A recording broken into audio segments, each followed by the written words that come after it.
Footy, where the Melbourne Storm are taking on the Canterbury Bulldogs not in an elimination final, as both of these teams are well entrenched in the top four as they have been for the entire season. And the Melbourne Storm are lacking a few troops, but so are the Canterbury Bulldogs. So we'll call it 15-0 wash. May the best team win. 4.5 is your point spread. Melted at home in a situation where it seems as if the Wolves has put a potential Hughes team, forgetting that they literally beat the entire comp without any players for 6 weeks, or because resources decided to have a good half of footy against them. But I digress into the lineups because that's what I'm fucking paid to do on the set. Shout out to JB and Jeremy, and shout out to the whole organization of the Melbourne Storm, because they only get one shout out, while the other team that will be Hunters this preview, Haran Rushard takes over at halfback from Jerome Hughes, while Nick Meady is the new fullback, as Ryan Battenhausen has suffered another concussion. Joe Chan has been named at center, and Jack Howard is listed among the reserves and could be called up on game day. Captain Courageous Harry Grant returned from suspension, so Garlic Sauce goes back to the bench. Thank God. Utoi Kamanu returns from Blues preparation for game 1 next year. After being rested around 27, so Counterkeeper reverts to the bench to fill the hole left by Nelson, as I decided to take matters into his own hands and shoulder fast someone in the head for the 16th time. What a shame. A reshuffled backfired due to the idiocy of Cameron Ciraldo. Cesar Nari Tuola get promoted into the centers, and your new wingers are Rinakama and Blake Wilson, even though they refused to pick Wilson for the last 6 months. Bronson Jerry's got a run through concussion. Jacob Carras has been named on the extended bench as he looks to break physics, and he was in this most of the injury in 7 days could go right up there, as they literally don't have anybody to match up with Xavier Cokes. Shout out to you, Matthew.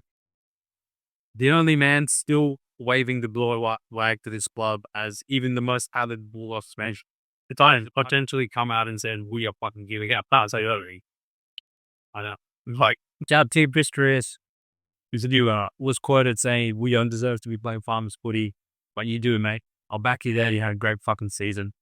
Shout out to Tim, all the other gentlemen in the comments of this podcast. Shout out to Connor Tracy. Billy Slater is already in the stadium waiting to take notes on how to play fullback from this man.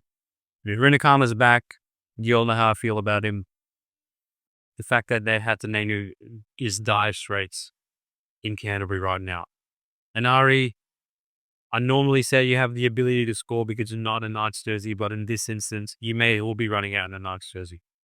Stephen Crichton, the stock portfolio of the Canterbury Bulldogs shot up 400% overnight as you announced your re-signing to 2031, where you are touted to win 8 more premierships, as you are the greatest all time. What's the last fullback?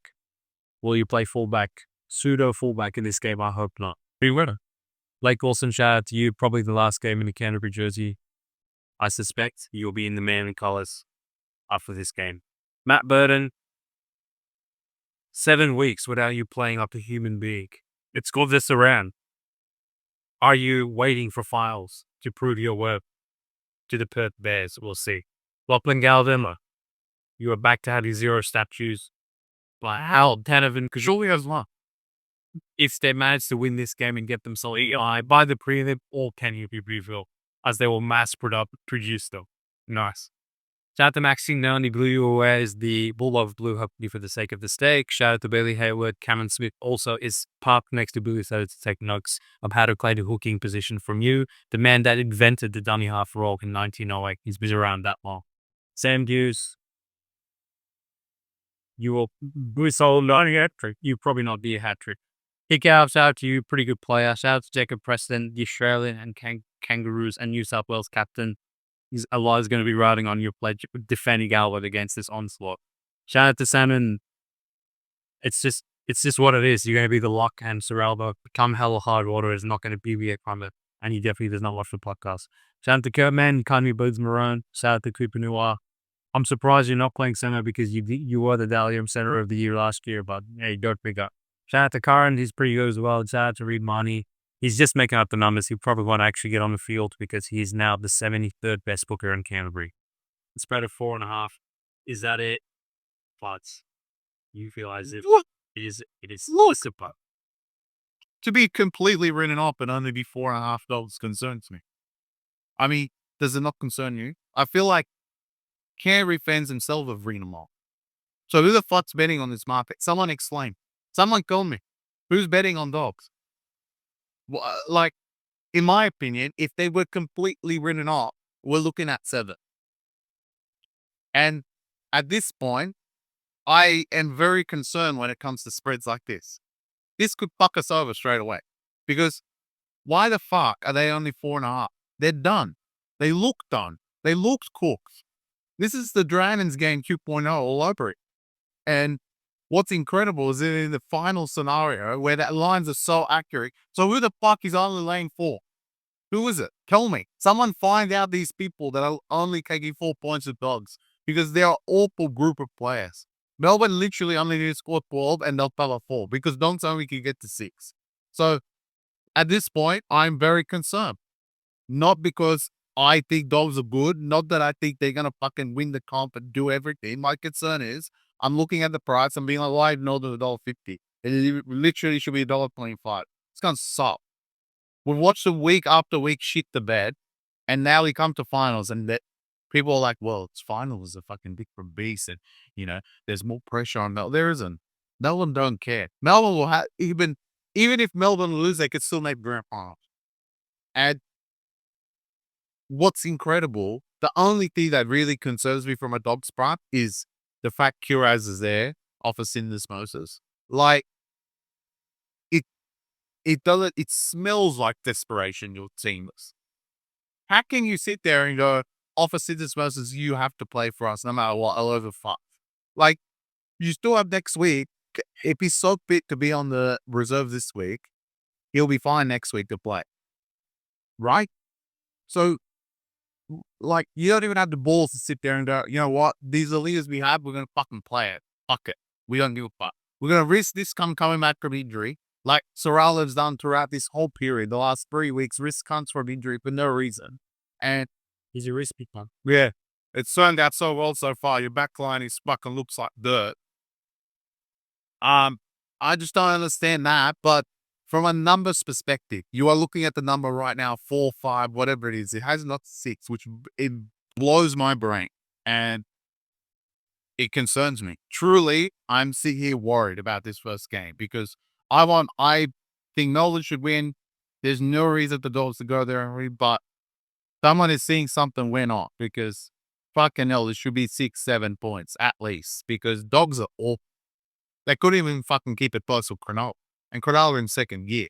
I don't think we're going to get a Melbourne off back-to-back losses that we're going to play like they're going to play good, but then someone's saying Dogs are going to play good.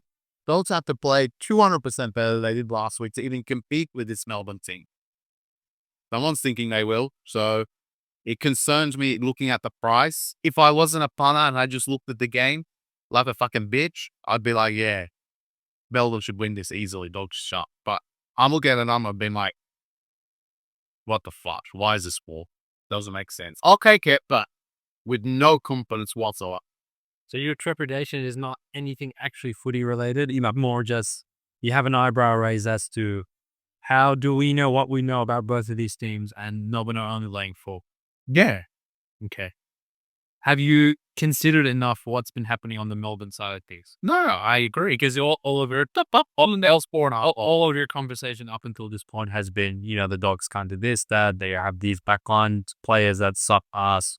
Their form is awful. They literally tried to fucking shots last week and essentially scored 0 for 80 minutes. But you haven't really given me much to work with on the Melbourne side. Well, it kind of there's nothing to say about Melbourne. It's fucking, you can't literally giving a layout.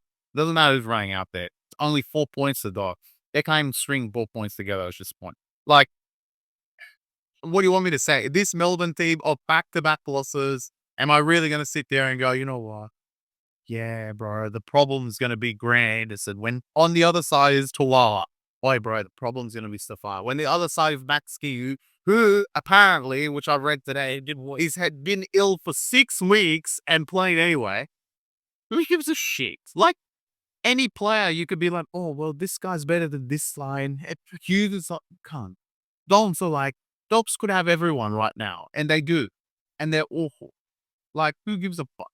I reckon I literally would sit there and if Melbourne played name this team, and let's say hypothetically dogs had everyone, the backline was all there, I'd still play Melbourne. It's dogs. They can't do anything. That's my concern. Is we're looking at a team that literally can't do shit, and they're 4-0. Like that doesn't make sense to me. All right. Melbourne laying 4 points at home to the Bulldogs. Considering who's running out, and I'm considering who's running out for Melbourne. Is that it?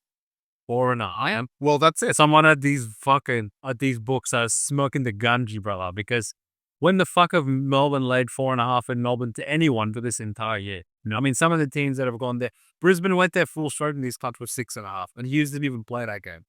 And now Brisbane, who are touted to win the comp, Dubs can't even win a 10-minute interval of a game, and now it's like, oh fuck, Dubs might get it, and you'll put it 4-0.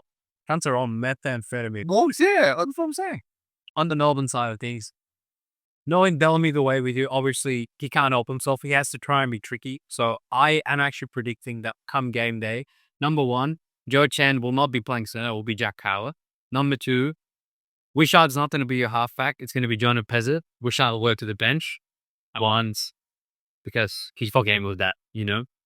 And what is getting lost in this narrative that's really was formed out of nowhere based on, I can't even say 2 games, 120 minutes of footy where Melbourne, again, I don't know why they're being scrutinized after winning 6 games in a row with Hughes and Pappy for parts of that time against top 4 sides.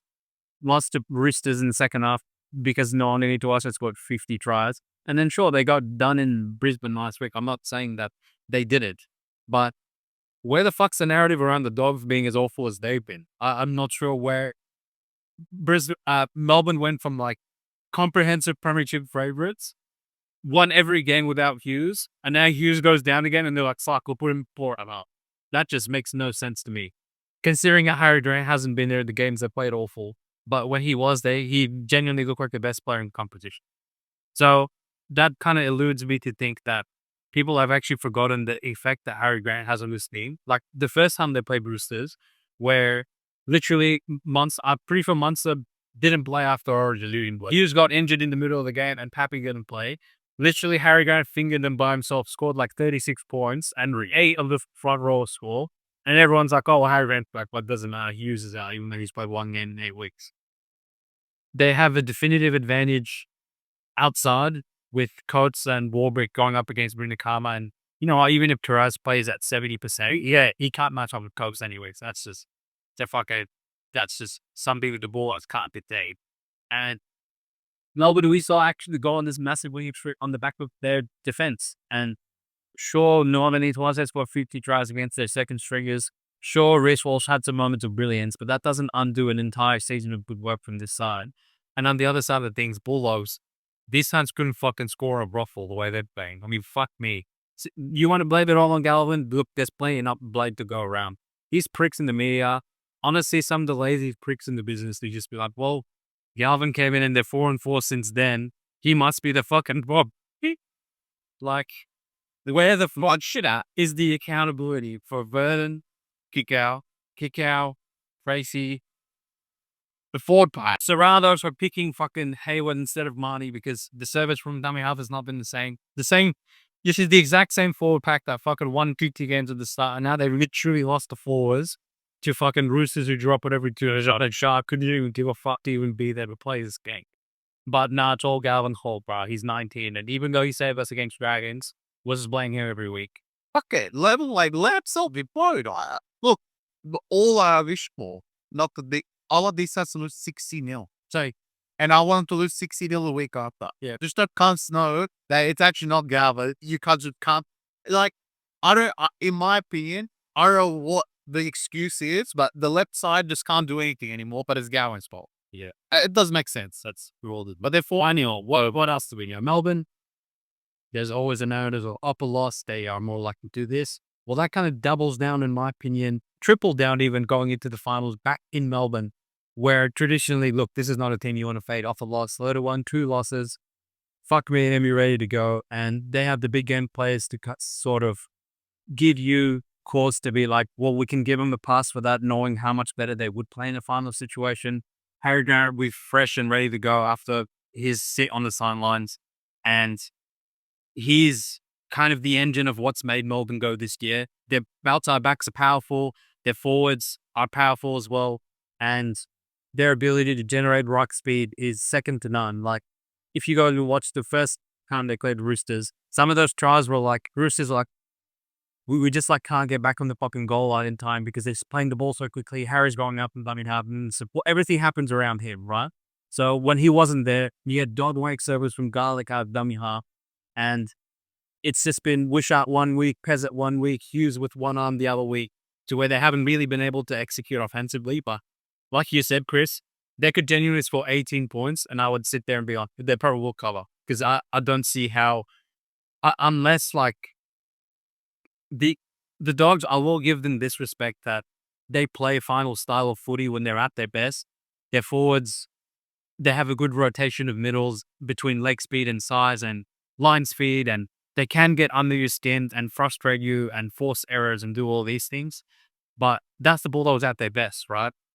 If Melbourne is going to go throw the footy around and play this like it's a fucking exhibition game in February, then sure, maybe Dogs can frustrate them and score some weird shit and Melbourne can self and blow. I guess that would be the only rational argument for taking the Dogs in this game. But outside of that, genuinely, I would have Dogs. I wouldn't take Dogs until they were getting like 9.5. 4.5 is there. Yeah, one fucking possession. Like, there is no reason whatsoever. If Dogs had Jerry, Montoya, Kiraz, still had Marnie at 9, and all right, Burr Sexton in, let's say it was the gold spot, I mean, 50, and it was a pickle. Honestly, I still don't think I could take it. No, I still take it. You give me any price, I'll take it. Yeah. Up to like, fuck it, I'll take it up to 13 points. Yeah, these cunts are like, get lost. No, literally, people, to take me out. Like, someone call Andrew at the seriously. Now, in saying this concept, in saying that, I would say they actually have gotten fortunate in some ways. I know they have injuries of their own, but the fact that Pappenhausen and Hughes are both out of this game, along with Nelson and a few other pieces here and there, that's kind of bring these teams closer. Genuinely, the thing that confuses me about the bookies is, I know if Melbourne were full strength, this would be like something stupid, like 14.5. Is that it? Where like, are Pappy and Hughes really worth 10 points? I would say, listen, this thing is literally power equal on power right now. I know, it's fucked. Actually, what was incredible, some prick, again, on the internet, talking garbage, had Melbourne power ranked 4th in the semis. You know who was first? Brisbane? The Gods. I don't speak of it as Brisbane. God. I'll get to the Gods. But, look at all. It's fine. Right, we didn't have the Dogs, so. No, you had Dogs third. NRL 360 were having debate who's in better form between Melbourne and Bulldogs, and one of the concept Bulldogs. And this is like, and then she get frigged in every single red window about 4. Anyway, if the Dogs somehow, like, I'm on record right now, if they go on me, then some stupid shit has happened throughout the game where either Melbourne went and despoiled, he made 20 errors, there was a sin bid or a send-off, if not both. There was 3 kick ricochet tries that ended up going in the Bulldogs' favor. Some referee blunder was made. There is no fucking reason, logical way. There's no rational way that you can take Winnacama to Walla and Carr to Melbourne and God win. This is not going to happen. So at that point, the conversation becomes, is it worth taking the Dogs with the points in the virtue that it would be a close game? Yeah, I would take Dogs with the points if this was 9 or 10.5 and Melbourne running out no players. But at 4, that's like not much room for error. That's one try. And this could say with the final game. Yeah, before. Yeah. What have they proven to us that they can, in this for all of us? Because, all right, the argument will be, well, it's finals and it's different, right? So, hey, YOLO, there's the light switch. What evidence do we have that you cunts can flick it up and down? The other 50 finalist style games you come to play, you lost all. Exactly. So you haven't proven that, huh? But, bro, who's be Raiders? After going out 50, you beat Raiders. Did you beat Penrith? No. Did you beat Melbourne? No. Did you beat the Roosters when they could actually play properly? No. No, you hit it. Did you beat Sharks? Did you beat Sharks from the card? No. Did you beat Brisbane? No. Interesting. And now he comes to 4.5. Did they lose to Brisbane without loss? Yes. This is okay. This has to be an investigation.